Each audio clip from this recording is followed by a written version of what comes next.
salam dan bahagia untuk kita semua. Alhamdulillah hari ini adalah hari pertama saya wawancara dengan Ibu Kepala Sekolah TK Pertiwi Alas Dowo. Saya bersama Ibu Suapni SPD AUD.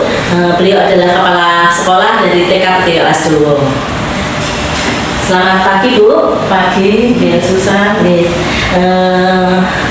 Alhamdulillah Ibu, ini mohon izin saya ingin berbincang-bincang sedikit bersama Ibu. Ya, ya. yang bisa saya bantu. Ini adalah tugas dari CDP Ibu tentang demonstrasi kontekstual yang berkaitan dengan pengambilan suatu keputusan yang berbasis nilai-nilai kebajikan, gitu ya Bu. Ini saya ingin belajar banyak dari Bu At tentang pengambilan suatu keputusan. Jadi selama ini mungkin Ibu kan punya suatu permasalahan dan Ibu mengambil suatu keputusan, gitu ya. Bisa itu Bu, saya permasalahan itu termasuk ke arah ranah ke rujukan moral kah atau ke dilema etika kah, ngoten Bu. Oke, Bu.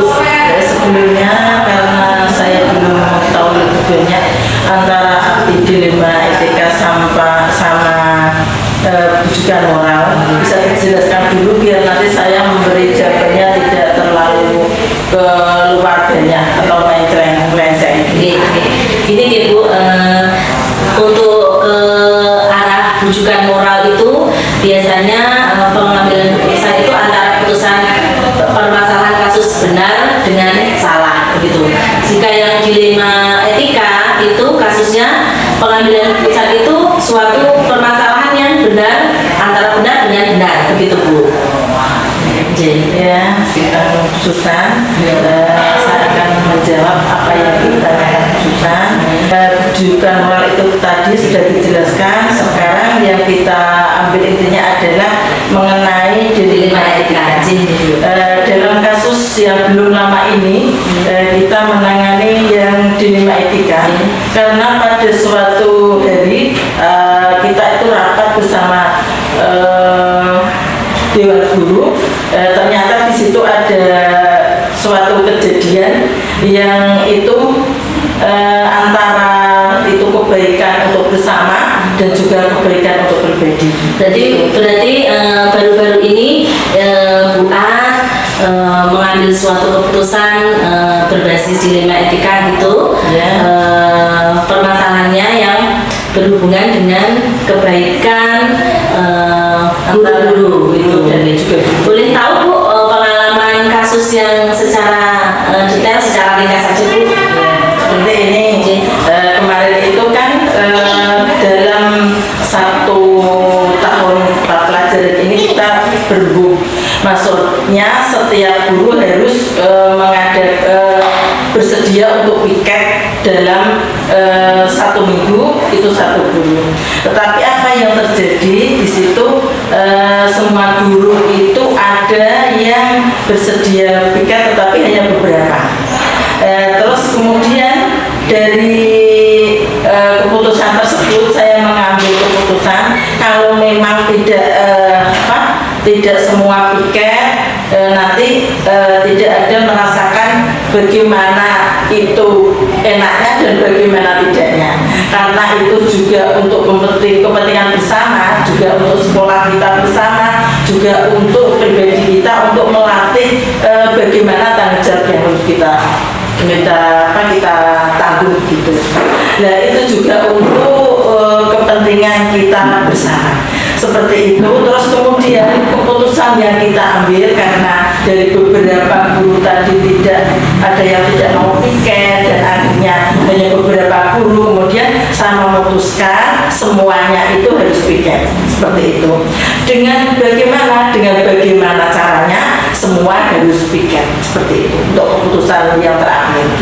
Karena itu juga untuk kepentingan pribadi, juga untuk kepentingan bersama. Maksudnya kepentingan bersama, bagaimana kepentingan itu untuk semua, untuk satu sekolah. Jadi satu sekolah itu tidak kepentingan diri sendiri, tapi untuk semua guru yang ada ataupun semua apa ya, guru dan tenaga kependidikan yang ada di sekolah. Oh, berarti kasusnya kemarin adalah dilema ya Bu, antara guru piket ada yang mau dan tidak gitu, ya.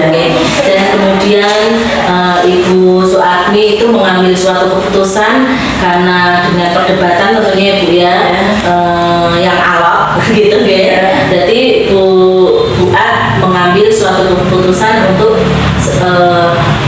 piket bersama, semua guru harus piket begitu, dengan konsekuensi dan resikonya sendiri-sendiri itu ditanggung ya. Itu karena untuk kebersamaan dan untuk melatih diri kita gitu, rasa tanggung jawab begitu ya Bu ya. Oke. Berarti karena kita juga melatih anak untuk bertanggung jawab, jadi kita juga harus berlatih untuk bertanggung jawab seperti itu. Kemudian begini Bu, apakah dalam pengambilan keputusan yang Ibu ambil ini ada tantangannya Bu? Mungkin apakah ada beban moralnya atau bagaimana Bu? Ya, kalau seperti itu mesti ada. Beban moralnya itu karena saya sebagai kepala sekolah, seakan-akan saya itu hanya apa ya, saya itu enggak saya menang sendiri enggak, tetapi itu adalah demi kita semua. Jadi kalau secara pribadi, mungkin secara pribadi saya dianggap itu menangke, itu nggak mau begitu daripada seperti itu.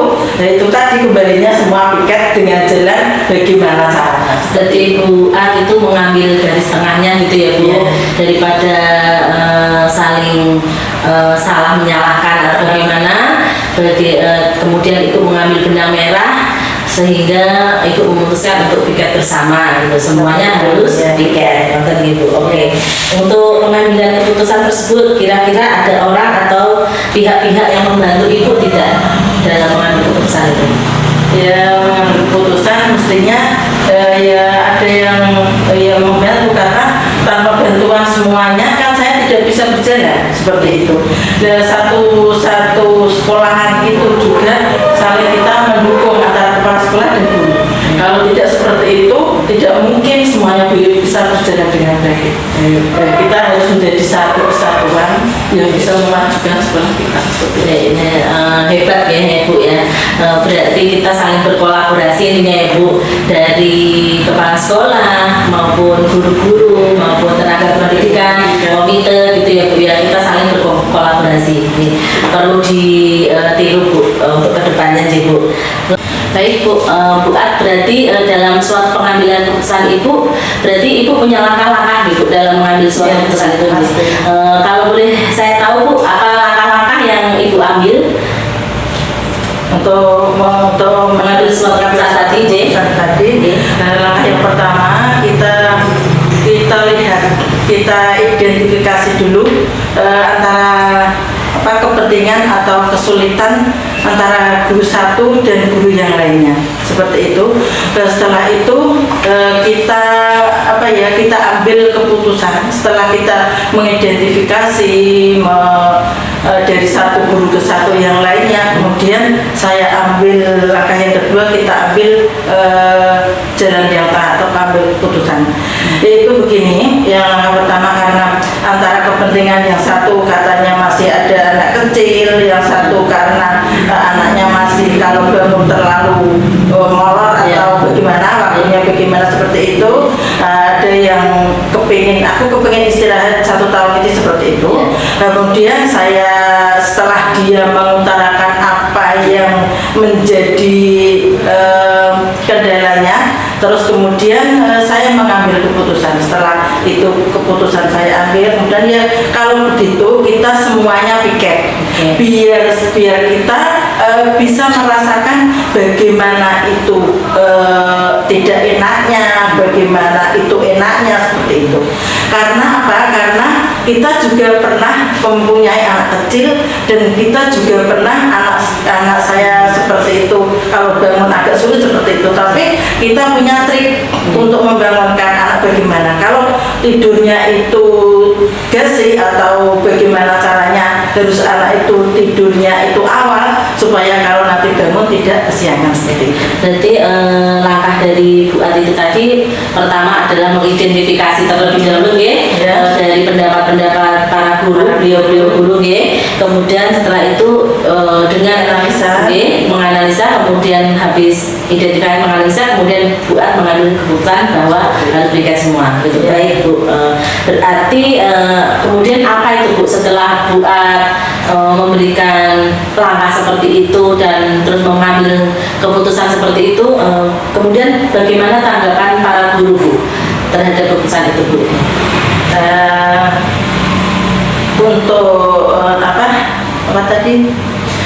Tanggapan dari guru Bu. Tanggapan dari guru ya, terus setelah itu saya utarakan semuanya harus piket dan seperti bagaimana caranya kita untuk mengatur waktu seperti itu. Kemudian kita saling menyadari dan akhirnya juga dia mau untuk kebersamaan. Oke, berarti setelah Bu At mengambil suatu keputusan, kemudian tanggapan dari mereka, kemudian saling menyadari Bu. Akhirnya para guru pun mau mengikuti piket begitu. Terus akhirnya dijadwal untuk piket konten Bu. Begini Bu, dalam kasus yang sudah disampaikan Ibu kepada saya tadi tentang piket guru begitu, kira-kira nih Bu, adakah yang bisa kita ambil dari pembelajaran kasus tersebut Bu? Ya, yang bisa kita ambil ya pertama kita itu tadi ke saling kesatuan tadi, bersatu untuk kita tidak bercerai-berai supaya satu sekolah ini bisa mempunyai satu komitmen, satu tujuan dan satu keinginan semua itu supaya bisa tercapai, semua itu bisa disatukan dan dikolaborasi antara dari tadi ya kepala sekolah, guru, tenaga pendidikan, penyelenggara dan juga pemerintah. Baik, hebat sekali ya, luar biasa ini Bu. Berarti ya untuk dalam pengambilan keputusan tadi Bu At itu tetap mementingkan untuk agar kita tetap bersatu ya, untuk satu komitmen ya, agar untuk supaya anak-anak kita dan sekolah kita tetap maju begitu nih Bu. Nah ini kemudian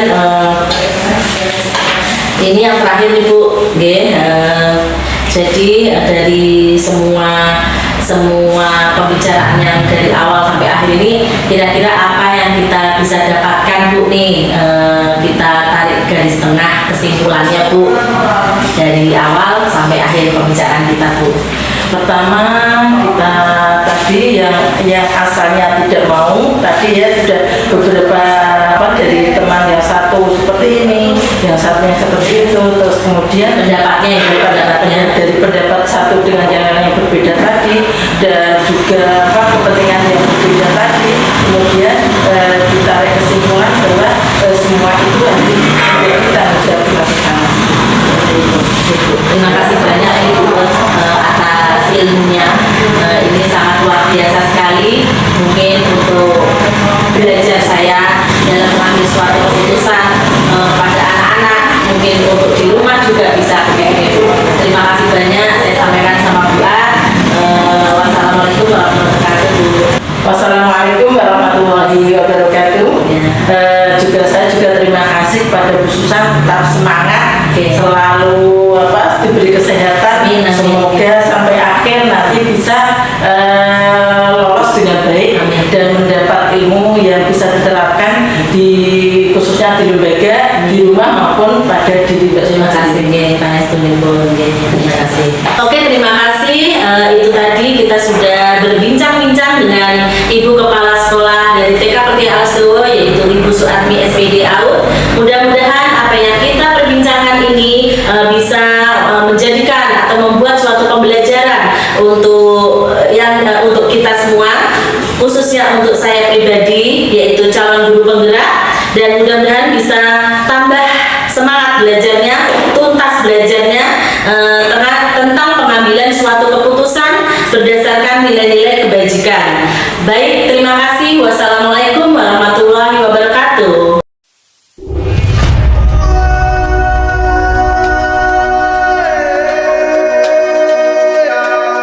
Assalamualaikum warahmatullahi warahmatullahi wabarakatuh. Salam dan bahagia untuk kita semua. Alhamdulillah, ini adalah hari kedua.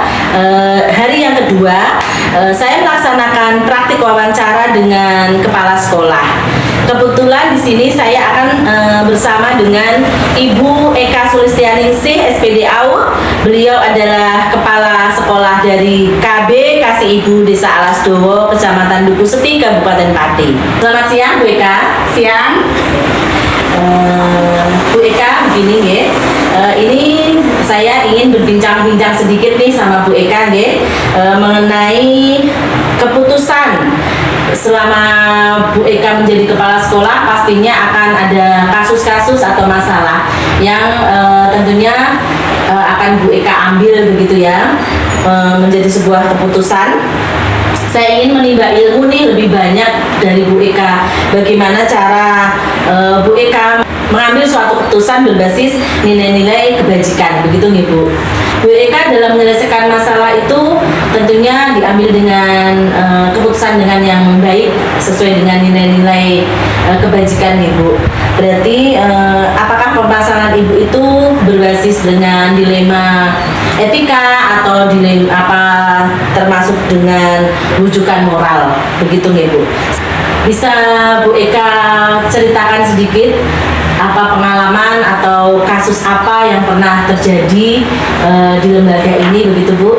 Berbagi sedikit dengan saya, boleh Bu? Bonjing. Sebetulnya itu ada beberapa kasus khususan, tapi ini salah satunya saya mengambil kasus yang mungkin juga dialami oleh dengan sekolahan yang lain. Oke. Jadi gini ya, ini tentang guru yang menggunakan uang sekolah. Nih, jadi begini Bu, beberapa bulan yang lalu itu ada seorang guru, katakanlah namanya berarti ya, ini namanya disamarkan. Bu ya. Itu yang menggunakan uang sekolah, dan uang tersebut itu akan digunakan untuk acara akhir tahun, akhir tahun aja. Ketika liburan sekolah, kami itu berkumpul rapat intern, dan saya rapat intern untuk mempersiapkan kegiatan akhir tahun. Ternyata setelah kami kumpul bersama, Bu Rati ini saya tanya tentang uang yang dibawa, dan beliau mengatakan bahwa uang tersebut itu dideposito di suatu koperasi. Terus suatu ketika satu minggu selanjutnya saya tanya kembali itu berapa bulan keberapa uang itu dapat dicairkan, tapi Bu Ratihnya bilang kalau koperasinya mengalami kolap. Gitu. Iya, jadi akhirnya uang tersebut tidak bisa dikeluarkan. Dan saya memberi kesempatan dan biar dia bertanggung jawab ya Bu, karena uang sudah dibawa dan uang tersebut yang digunakan untuk kegiatan sekolah juga. Beliau bila saya kasih jangka waktu 2 bulan. Dan dalam waktu 2 bulan itu, katakanlah Bu Rati katanya uangnya emang benar-benar tidak bisa diambil. Uangnya tidak bisa diambil, dia bertanggung jawab katanya mau dikembalikan di akhir tahun. Dan kemudian waktu Hamin 1 mingguan kan sudah saya tanya lagi, beliau katanya terkena begal, dan uang tersebut Terkena apa Bu? begal. Oh, terkena begal, perampokan gitu gitu. Iya. Katanya kan uangnya mau dibawa ke sekolah, tapi beliau pergi dulu ada acara apa gitu Bu, rapat dulu katanya, dibegal di sawah. Oh begitu. Terus Jadi akhirnya ya uangnya belum bisa dikembalikan. Terus begini berarti intinya Ibu ya, ada seorang guru begitu kasusnya nggih, katakanlah tadi namanya disamarkan adalah Bu Ratih begitu. Iya. Beliau membawa uang sekolah yang akan dipergunakan untuk kegiatan sekolah begitu nggih, akhir tahun begitu ya Bu. Iya. Setelah dipanggil beliau mengatakan untuk uang tersebut tidak dibawa tetapi didepositokan gitu nggih di koperasi. Iya. Kemudian setelah hari H lagi, setelah mendekati lagi, Ibu panggil lagi, beliau beralasan lagi bahwa koperasinya tidak bisa mencairkan uang tersebut karena uang koperasinya tersebut kolaps gitu nih Bu ya. Kemudian beliau sebagai rasa tanggung jawabnya, kemudian beliau itu berjanji untuk mengembalikan begitu ya Bu ya. Kemudian setelah mau min 1 minggu setelah mau acara akhir tahun, Ibu memanggil kembali, kemudian menanyakan kembali uang yang akan digunakan tersebut. Ternyata uang tersebut sudah ada, tapi ternyata terjadi perampokan gitu nih Bu ya. Pada akhirnya Bu Ratih ini tidak bisa mengembalikan uang tersebut begitu nih Bu. Garis besarnya seperti itu. Terus kemudian bagaimana Bu langkah-langkah yang Ibu Eka ini akan lakukan dalam pengambilan keputusan tersebut Bu? Bisa diceritakan sedikit ini berbagi nih sama saya ya. Gini ya Bu Susan ya, karena KB saya itu juga di naungan yayasan, saya kan tidak berani untuk mengambil keputusan sendiri. Jadi itu saya bermusyawarah ke pihak yayasan. Dan dari pihak yayasan tersebut kami diberi solusi gini. Kemudian akhirnya saya memanggil Bu Ratih lagi. Berarti Ibu langkah pertamanya itu Ibu berdiskusi dengan pihak yayasan begitu nggih. Kemudian Bu hanya dengan yayasan saja Bu, orang-orang yang berhubungan yang mendukung dalam pengambilan keputusan itu hanya pihak dari yayasan saja Bu? Tidak, dari guru dan dari komite juga. Berarti Bu Eka bermusyawarah dari pihak yayasan, Bu Eka sendiri, kemudian para guru selain Bu Ratih ini apa solusi yang terbaik untuk pengambilan keputusan ini begitu nggih. Berarti langkah-langkahnya seperti itu nggih, setelah Ibu berkomunikasi dengan pihak yayasan, guru dan komite, kemudian Bu Eka memanggil Bu Ratih kembali begitu. Untuk apa Bu Ratih dipanggil ini Bu? Diberi, maksudnya Ibu menyampaikan keputusan itu begitu? Iya, keputusan yang sudah kami musyawarahkan dengan pihak yayasan tersebut. Kemudian keputusan yang diambil dari Bu Eka bagaimana Bu? Jadi gini ya Bu ya, kalau untuk mengeluarkannya ya agak gimana ya Bu ya, soalnya ya termasuk dilema ya Bu itu. Ini Bu betul nih. Berarti karena sudah bertahun-tahun di lembaga kami dan kami memberikan solusi kepada Bu Ratih ini dengan cara diangsur, yaitu Bu Ratih tidak menerima gaji setiap bulan. Berarti keputusan Ibu Eka adalah misalkan ini kasus dilema ya Bu antara benar dan benar, misalkan beliaunya dikeluarkan itu ewoh nggih Bu, ada rasa bagaimana nggih karena sudah bertahun-tahun sudah mengabdi di lembaga Bu Eka begitu nggih. Benar jika dikeluarkan karena beliaunya menggunakan uang dari sekolah puluhan juta begitu dikatakan gitu ya Bu. Benar juga jika misalkan tidak dikeluarkan tapi dengan solusi Bu Ratih tersebut ini mengangsur dari uang gaji begitu ya Bu. Uang honornya yang diterima setiap bulan itu nih Bu. Baik, luar biasa sekali nih Bu, menarik sekali keputusannya ya. Ini memang jelas-jelas dilema etika ya, karena memang antara benar dan benar, ada benar jika dia dikeluarkan atau benar tidak dikeluarkan begitu ya Bu ya. Terus kemudian setelah Bu Eka menyampaikan keputusan Ibu kepada Bu Ratih, katakanlah seperti itu, apa tanggapan Bu Ratih dari keputusan yang Ibu ambil? Ya Bu Ratihnya menerima dengan legowo dan saya selain dia mengangsur dari gaji bulanannya, kalau misalnya dia punya rezeki apalah, ya segera dibayar. Oh gitu ya. Berarti Jadi tidak hanya dari potong gaji potong saja. gaji. Berarti ada dua solusi ya Bu ya. Yang pertama adalah mengangsur dari gaji per bulan beliau, kemudian jika seandainya beliau punya rezeki di luar dari lembaga KPKS Ibu, beliau bisa mengangsur gitu Bu ya. Wah super sekali nih Bu ya. Saya akan banyak sekali belajar nih dalam pengambilan keputusan seperti ini dengan Bu Eka ya Bu ya. Oke Bu Eka, ada tidak ya tantangan dalam Ibu menghadapi masalah tersebut? Ya tentunya saja ada ya Bu ya. Karena kenapa? Kami itu sudah bertahun-tahun berkumpul, istilahnya jadi keluarga kedua di lembaga kami. Tentunya saya juga ada rasa pekewuh dengan beliau. Tetapi karena beliaunya sudah menggunakan uang sekolah yang begitu banyak, jadi saya tetap mengajak beliau untuk berbicara intens dan selalu mengingatkan beliau kapan beliau bisa bayar.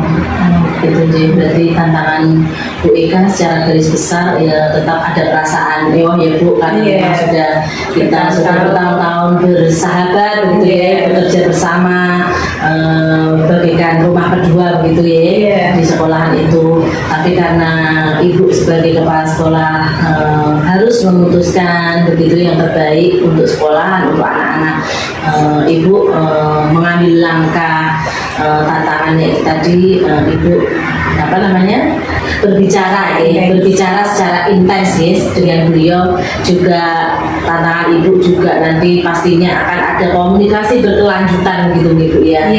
Oke. Super sekali Bu. Berarti kemudian Bu, pelajaran apa nih Bu yang bisa diambil dari kasus Bu Rati ini Bu? Oh iya, gini ya Bu Susan ya. Jadi kita harus lebih berhati-hati dalam memberikan tugas kepada guru, terutama yang berkaitan dengan uang. Karena keuangan itu merupakan hal yang sangat sensitif dan merupakan jantung dari lembaga itu sendiri. Nanti pada masyarakat kalau tahu tentang keuangan kita yang tidak bagus atau tidak sehat, pasti kepercayaan masyarakat kepada lembaga kami pun berkurang. Gitu ya, super sekali nih Bu. Berarti ini ya Bu ya, pembelajaran yang kita ambil itu dalam kasus Bu Rati ini, kita lebih berhati-hati ya Bu dalam memilih guru-guru untuk keuangan khususnya ya Bu ya, karena memang itu tadi jika tidak ada keuangan di sekolah, jika keuangan di sekolah tidak sehat, maka akan mengganggu operasional sekolah gitu ya Bu, dan akan menghambat kegiatan anak-anak bermain dan belajar di sekolah gitu ya Bu ya. Wah, super sekali Bu. Ini adalah pengalaman Ibu ini adalah menjadikan suatu pembelajaran buat saya nanti ke depannya untuk mengambil suatu keputusan begitu ya Bu ya. Ini Bu Eka luar biasa sekali. Saya berterima kasih sekali atas pembicaraan hari ini Bu. Sangat membuat inspirasi buat saya begitu. Saya kan banyak belajar lagi dari Bu Eka dalam mengambil suatu keputusan ini Bu. Terima kasih banyak Bu sudah meluangkan waktu untuk saya berbincang-bincang, berdiskusi dengan Bu Eka. Sama-sama Bu Susan, selalu semoga bermudah dalam segala urusannya. Terima kasih Bu Eka. Terima kasih, kita sudah wawancara dengan beliau Ibu Eka Sulistianingsih SPD AUD. Beliau adalah kepala sekolah dari KPKS Ibu Desa Alasdowo, Kecamatan Bikusti, Kabupaten Pati. Semoga saya pribadi bisa mengambil suatu hikmah ya dalam kasus yang diceritakan atau kita perbincangkan hari ini, kasus Bu Rati, dan juga bisa menjadikan pembelajaran kita bersama begitu. Amin ya rabbal alamin. Luar biasa. Terima kasih. Wassalamualaikum warahmatullahi wabarakatuh. Waalaikumsalam warahmatullahi wabarakatuh. Hasil refleksi wawancara dari 2 kepala sekolah yang berkaitan dengan pengambilan keputusan berbasis nilai-nilai kebajikan dengan durasi kurang lebih 13 menit atau 650 kata adalah sebagai berikut. 1.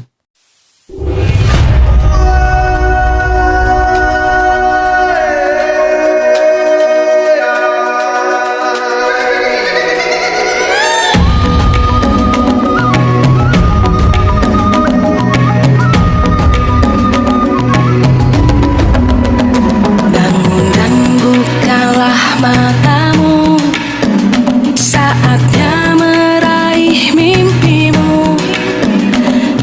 2. Arahkan pandangan ke depan, Tuhan kan menuntunmu. Sadarilah masa berganti, tantangan kan kita hadapi. Bergandeng tangan untuk negeri, era kita menanti berseri. 3. Kita belajar Pancasila, kita bernafas dalam sila-silanya. Kita belajar Pancasila, ayo kita jaga untuk Indonesia. Bersatu dalam perbedaan, berpegang tangan dan berlari. 4. Singkirkan egomu, oh kawan, demi negeri ini. Jadilah generasi emas, cerdas berkarakter itu kita. Berjuang dan harus berani, kita terus torehkan prestasi. 5.